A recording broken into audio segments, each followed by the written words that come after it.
Good morning, everyone. This is Deborah Anderson from Chakra Shaka with another lesson, blessing, and hopefully a message.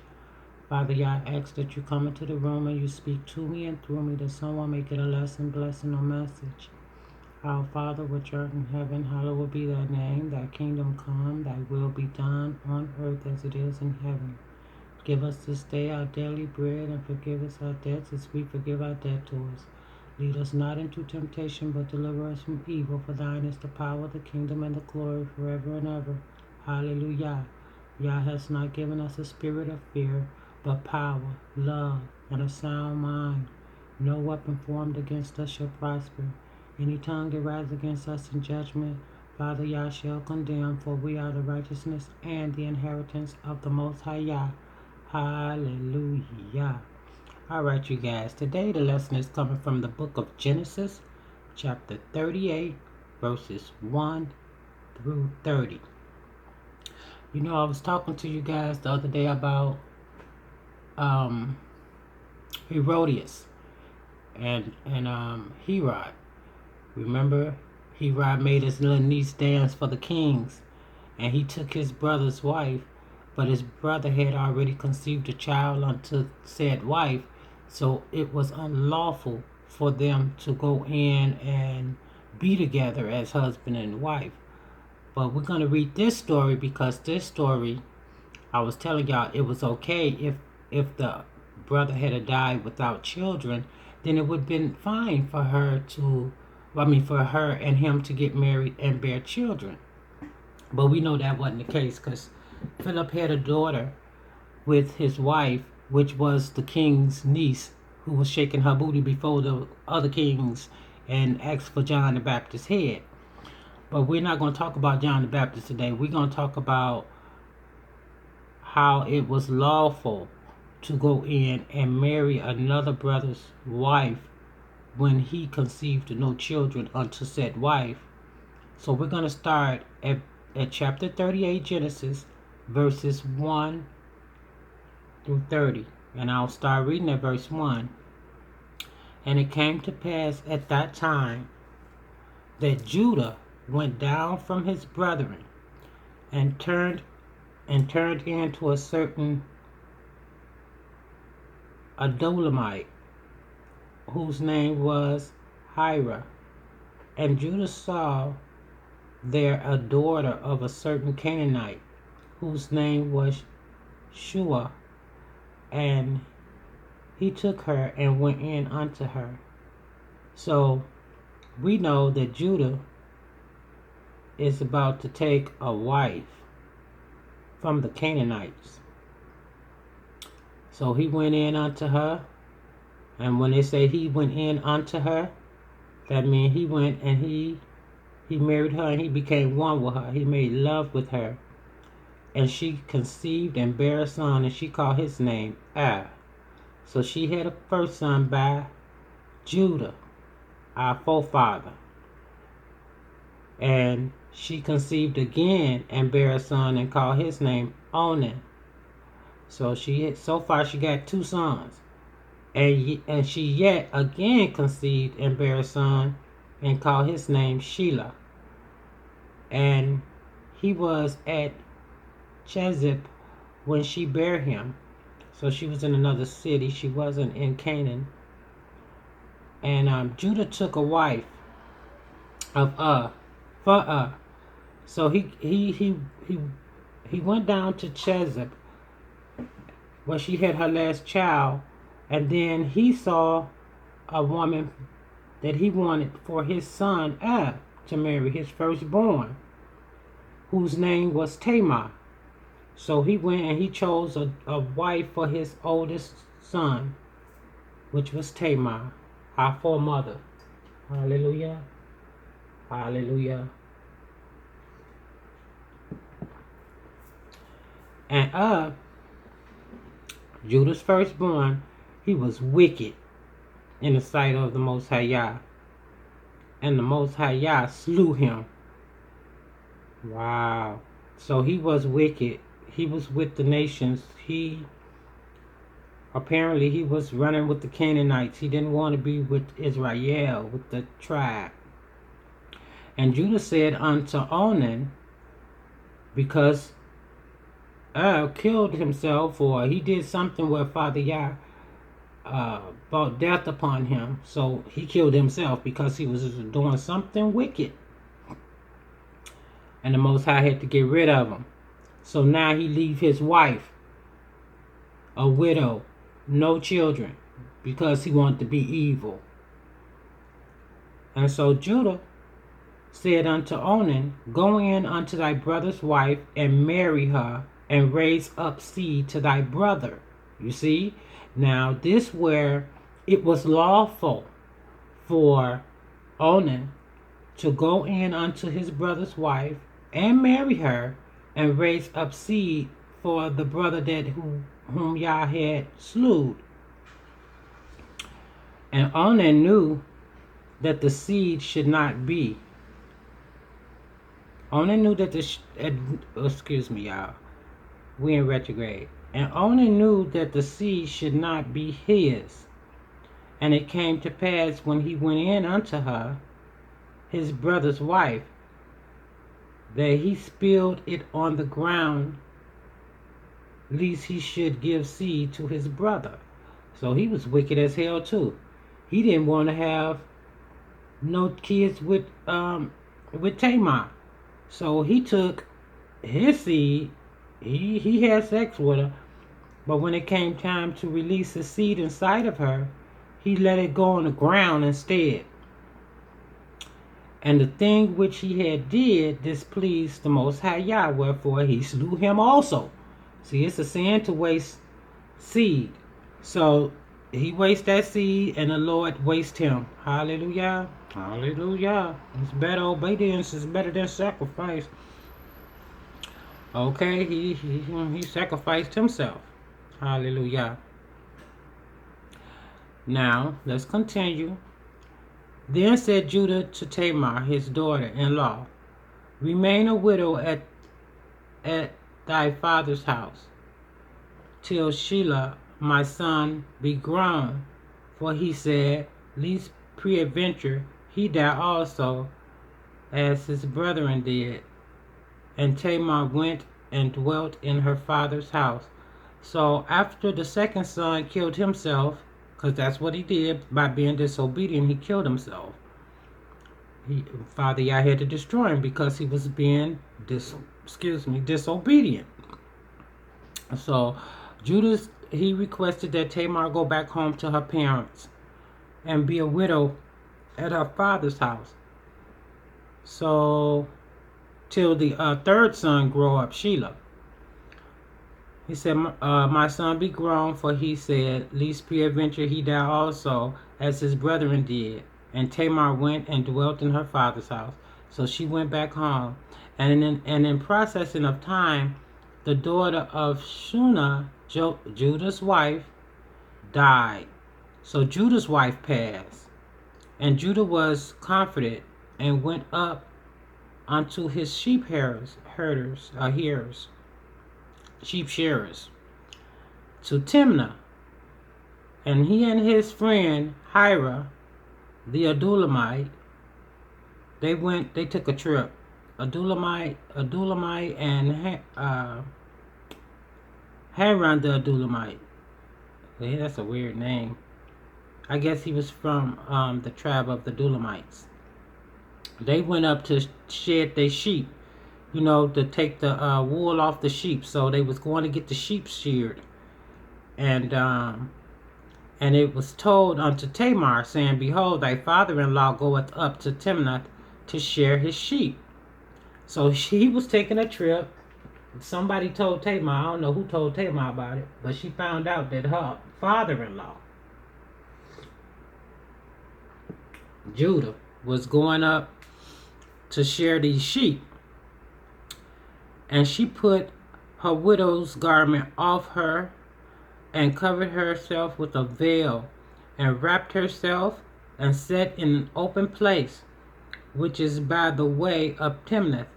For she saw that Shelah was grown, and she was not given unto him to wife. So the third son, the baby boy, of Judah. He had grown up now. He was a grown man, and Judah hadn't sent back to Tamar's parents' house to request her to come so she could marry the third son, which was Shelah. So when Judah saw, okay, so at this time she said, okay, I'm not. It don't look like Judah gonna let me marry the baby boy because all the other sons, they died when they became my husband. For some strange apparent reason, I know what Judah know what they did. They was wasting that seed. So Tamar dressed herself up as a woman of the night, y'all. Remember, Judah had just lost his wife also, so he was wifeless. He didn't have no wife.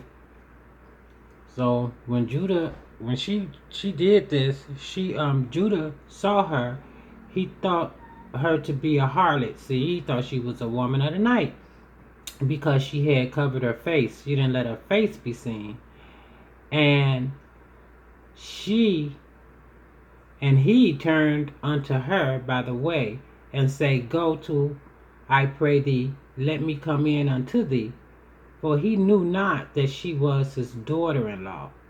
And she said, What wilt thou give me, that thou mayest come in unto me? So she was asking for money because remember she was portraying herself as a prostitute. And he said, I will send thee a kid from the flock. So she was telling him he'll give her a baby sheep. And she said, Wilt thou give me a pledge till thou send it? So she was asking Father Judah for a pledge. That means she wanted something personal of his to make sure, something personal and something very important to Judah, to make sure that he would come back and fulfill his promise to her. So, and he said, okay, we at verse 18. And he said, What pledge shall I give thee? And she said, Thy signet, and thy bracelet, and thy staff that is in thy hand. And he gave it to her, and came in unto her, and she conceived by him. So, this was some trickery being done, but hey, what must be done because Judah tricked her first. He told her to go to her father's house and that when the baby boy grew up, was old enough to marry, that he would send for her and they would be married. Never happened. So she decided that she gonna dress up herself as a prostitute and she gonna get this baby. She gonna get this baby from this royal family, this spiritual royal family, because she was due a child because she married into the family.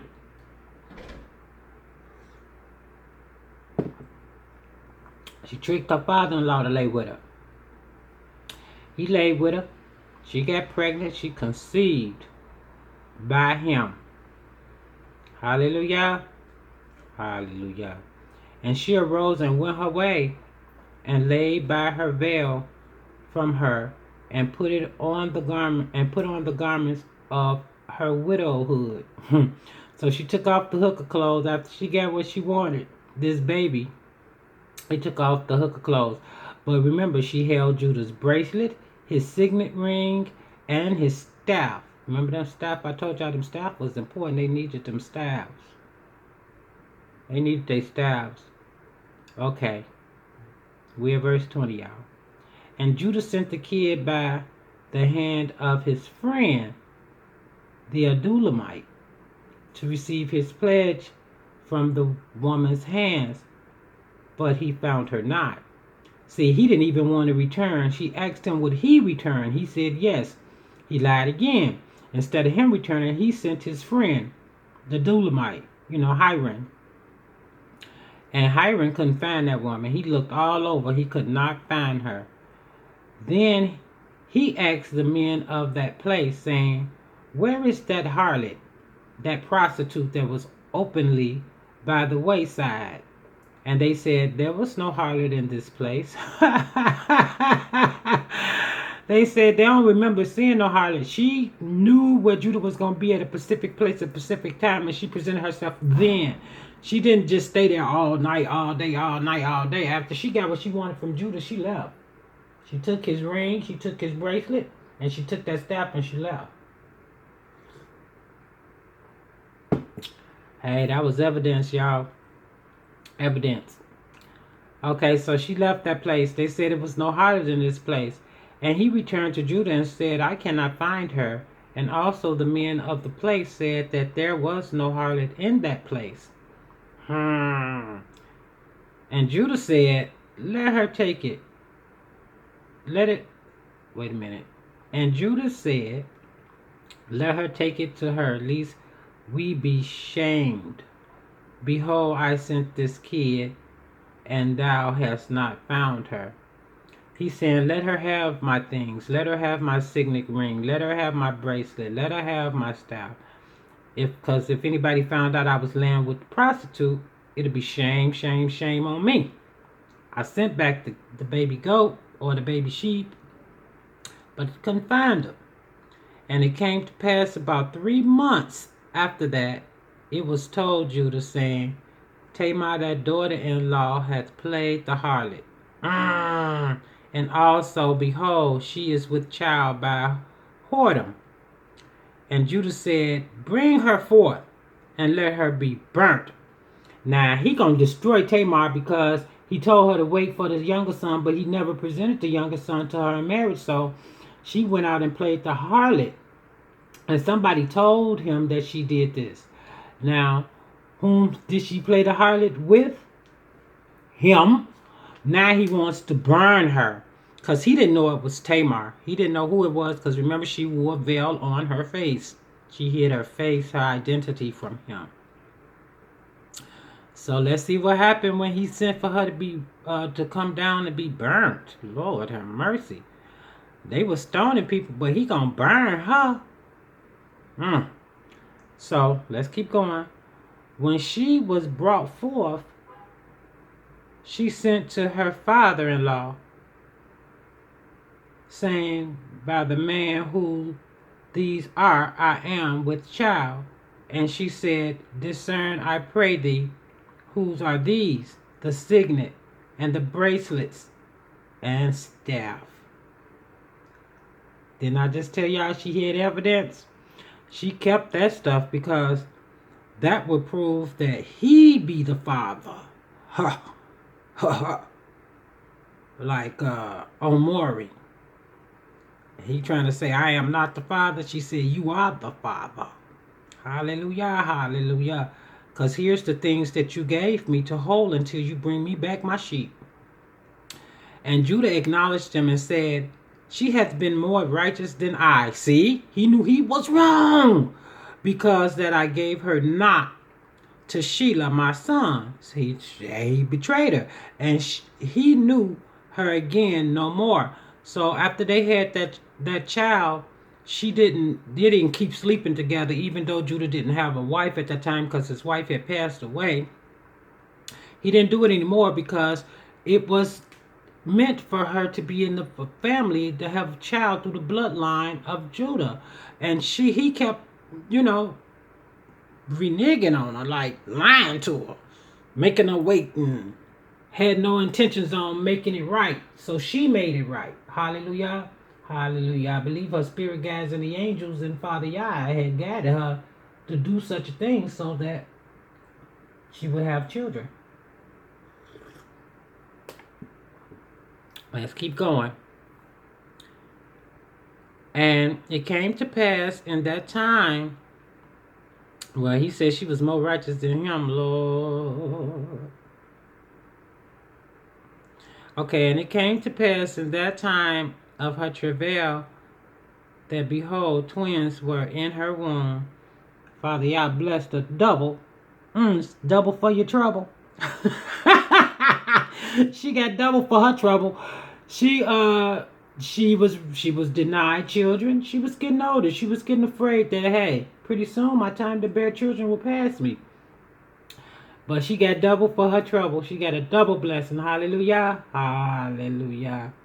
Go ahead on with your bad self, Tamar.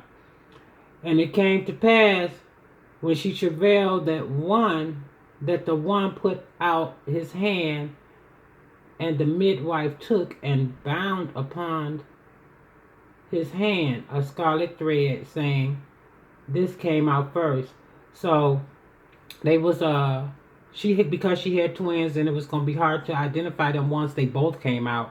When he stuck his arm out, she tied a little red string around his arm so they'll know who was the oldest and who was the youngest. And it came to pass, as he drew back his hand, that behold, his brother came out.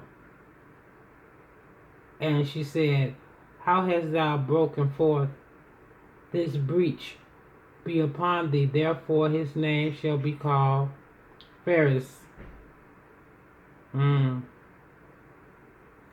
And after that came out his brother that had the scarlet thread upon his hand, and his name was called Zirah. So I said all of that to say this.